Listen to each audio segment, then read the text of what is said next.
آج اس ویڈیو میں ہم اجمیر شریف کی تاریخ کے بارے میں پڑھیں گے اور ساتھ میں یہ جانیں گے کہ اجمیر جو کہ اپنے وقت کا سب سے بڑا مندر تھا وہ درویش کی درگاہ کیسے بن گیا۔ اجمیر میں اس وقت ایک مندر تھا جو اجمیر کا سب سے بڑا مندر تھا اور صرف راجاؤں اور رانیوں کی عبادت کے لیے مخصوص تھا۔ مندر کے ساتھ ہی ایک تالاب تھا جس کا نام انا ساگر تھا۔ ہندو اس تالاب کے پانی کو انتہائی متبرک خیال کیا کرتے تھے۔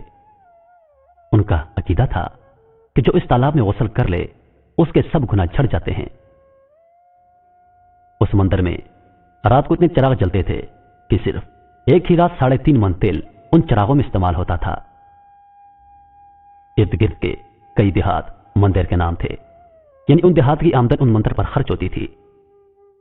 مندر میں ہزاروں ملازمین تھے جن کا کام آنے والوں کی رہنمائی کرنا تھا کہ کون سا خدا بیٹے عطا کرنے والا ہے، کون سا دیوتا صحت اور تندرستی کا مالک ہے اور کس مورتی کی پوجا کرنے سے دولت مہربان ہوتی ہے۔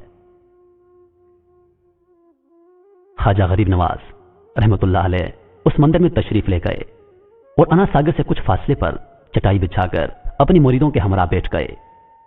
عصر کا وقت قریب تھا، لہذا آپ رحمت اللہ علیہ نے حضرت قطب الدین رحمت اللہ علیہ سے اذان دینے کو کہا۔ کفر و شرک کے گڑھ اجمیر میں اللہ کی وحدانیت اور حضرت محمد صلی اللہ علیہ وآلہ وسلم کی رسالت کا یہ پہلا اعلان تھا۔ وہ لوگ اسلام سے مکمل طور پر لا علم تھے، چنانچہ اذان کی آواز سن کر وہ حیران ہوئے اور اپنے گھروں سے نکل آئے۔ سب مسافروں نے انا ساگر کے پانی سے وضو کیا اور نماز پڑھنا شروع کر دی۔ سب ہندو حیران رہ گئے کہ سب بھگوان تو مندر کے اندر ہیں، تو یہ لوگ صحن میں کس بھگوان کو سجدہ کر رہے ہیں۔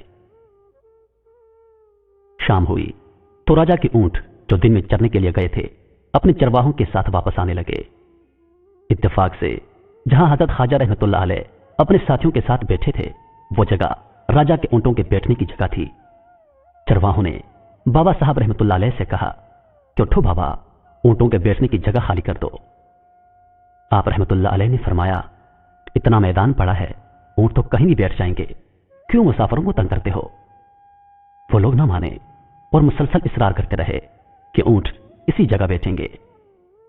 آخر انہوں نے بہت بدتمیزی سے کہا، یہ راجا کے اونٹوں کے بیٹھنے کی جگہ ہے اور ادھر راجا کے اونٹ ہی بیٹھیں گے، تم لوگ کہیں اور ڈیرا لگا لو۔ آخر آپ رحمت اللہ علیہ نے اٹھتے ہوئے حضرت قطب الدین رحمت اللہ علیہ سے فرمایا، اٹھو قطب الدین، یہ کہہ رہے ہیں کہ یہ اونٹوں کے بیٹھنے کی جگہ ہے، تو چلو اب یہاں صرف اونٹ ہی بیٹھے رہیں گے۔ یہ کہہ کر آپ رحمت اللہ علیہ اپنے ساتھیوں سمیت وہاں سے اٹھ گئے۔ اگلی صبح جب اونٹوں کو چرائی کے لیے لے جانے کا وقت آیا اور چرواہوں نے اونٹوں کو اٹھانا چاہا تو انہیں پتہ چلا کہ اونٹ اٹھنے کے قابل نہیں رہے۔ انہوں نے اونٹوں کو مار مار کر زبردستی اٹھانا چاہا لیکن وہ بیٹھے ہی رہے۔ چرواہے پریشان ہو گئے کہ جو اونٹ ان کے ایک اشارے پر اٹھ کھڑے ہوتے تھے آج کیوں نہیں اٹھ رہے۔ آخرکار انہیں یاد آیا کہ کل اس مسافر فقیر نے کہا تھا کہ چلو اب یہاں اونٹ بیٹھے ہی رہیں گے۔ لوگ اکٹھا ہونا شروع ہو گئے۔ کوئی کہہ رہا تھا کہ فقیر کوئی کامل جادوگر ہے، کسی کا خیال تھا کہ وہ کوئی بھگوان کا اوتار ہے۔ بات راجہ پرتھوی تک جا پہنچ گئی کہ ایک مسافر نے راجہ کے اونٹوں پر جادو کر دیا ہے۔ راجہ نے حضرت معین الدین رحمت اللہ علیہ کو پیغام بھیجا کہ تم کیسے فقیر ہو جو بے زبانوں کو باندھ رکھا ہے، یہ بیچارے بھوک اور پیاس سے مر جائیں گے، اس لیے مہربانی کر کے اپنا جادو واپس لے لو۔ آپ رحمت اللہ علیہ نے فرمایا، ہم مسلمان ہیں اور مسلمان بد دعا نہیں کرتے اور نہ ہی جادو کیا کرتے ہیں، جاؤ جس کے حکم سے بیٹھے تھے اسی کے حکم سے اٹھ کھڑے ہوں گے۔ اب جو جا کر چرواہوں نے اونٹوں کو اٹھایا تو پہلی ہی بار میں اونٹ کھڑے ہو گئے۔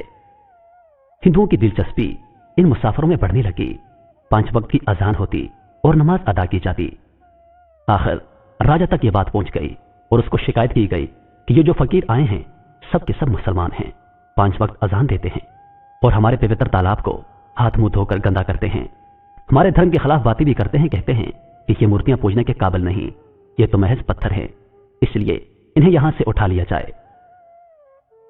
راجہ پرتھوی نے فقیروں کو پیغام بھجوایا کہ تم لوگ گوشت کھاتے ہو، ہمارے دھرم کے خلاف بولتے ہو، اور تو اور हमारे पाक तालाब को अपने हाथ मुंह डाल कर नापाक करते हो, जो हम बर्दाश्त नहीं कर सकते, इसलिए तुम यहां से चले जाओ। आप रहमतुल्लाह अलैह ने फरमाया कि और भी तो इतनी दुनिया आती है, हमारे पानी ले लेने से कौन सा कोई कमी आ जाएगी। लेकिन वो कहने लगे, वो सब हमारे अपने धर्म के लोग हैं और तुम दूसरे धर्म के हो। आइंदा तुम लोगों ने तालाब को नापाक किया तो हम सख्ती से पेश आएंगे।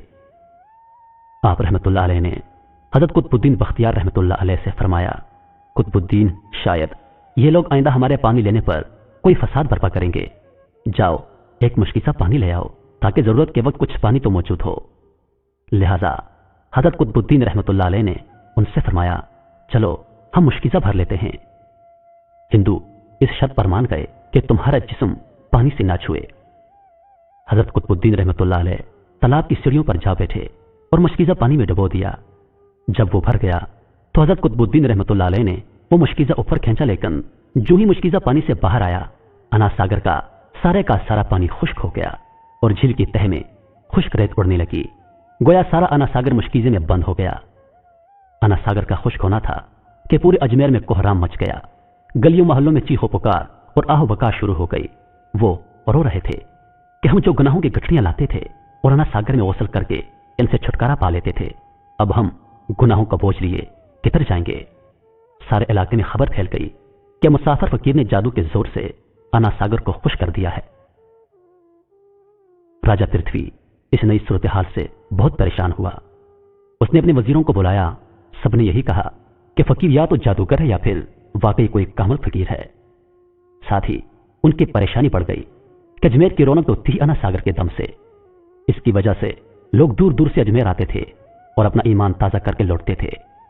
अनास सागर के खुश्क हो जाने से हिंदू धर्म को सख्त धचका लगेगा और यही तशवीशनाक बात थी।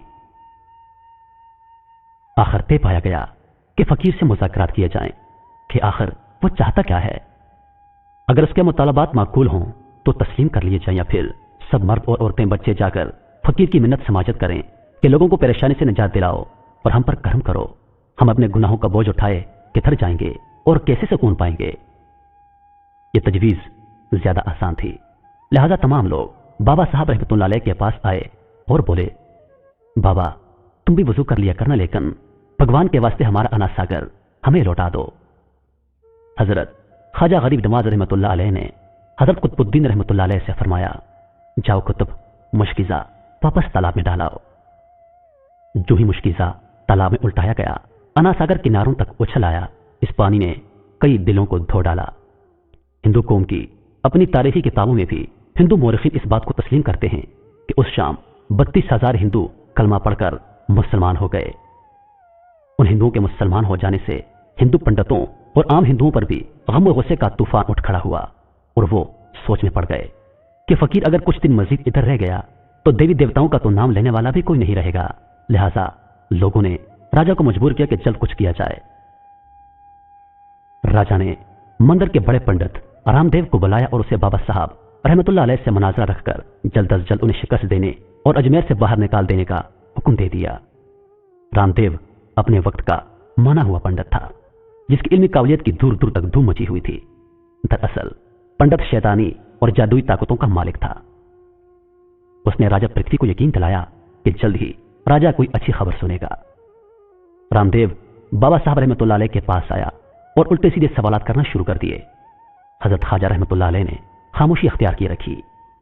जब रामदेव ने हद से बढ़कर शोर मचाना शुरू कर दिया तो हजरत ख्वाजा रहमतुल्लाह अलैह ने उसकी तरफ आंख उठाई और मुस्कुराकर फरमाया, रामदेव तू शोर मचा रहा है और मैं तेरे माथे पर ईमान का नूर चमकता हुआ देख रहा हूं।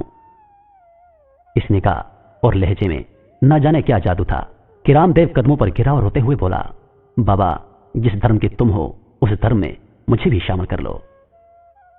सब लोग जो मनाजरा देखने आए थे सब हैरान हुए और रामदेव जो बाबा को शिकस्त देने आया था खुद ही मुसलमान हो गया। तारीख की किताबें भरी पड़ी हैं कि हजरत ख्वाजा अजमेर रहमतुल्लाह अलैह वो वाहिद बुजुर्ग हैं जिन्होंने 90 लाख हिंदुओं को मुसलमान किया। सदियां बीत गईं मगर सुल्तानुल हिंद गरीब नवाज हजरत ख्वाजा मोइनुद्दीन चिश्ती अजमेरी रहमतुल्लाह अलैह का मज़ार आज भी अजमेर शरीफ राजस्थान इंडिया में मौजूद है, जहां बिला तफरीक रंगो नस्ल और मजहब के अकीदतमंदों का जमो गफीर हाजिरी देने पहुंच जाता है।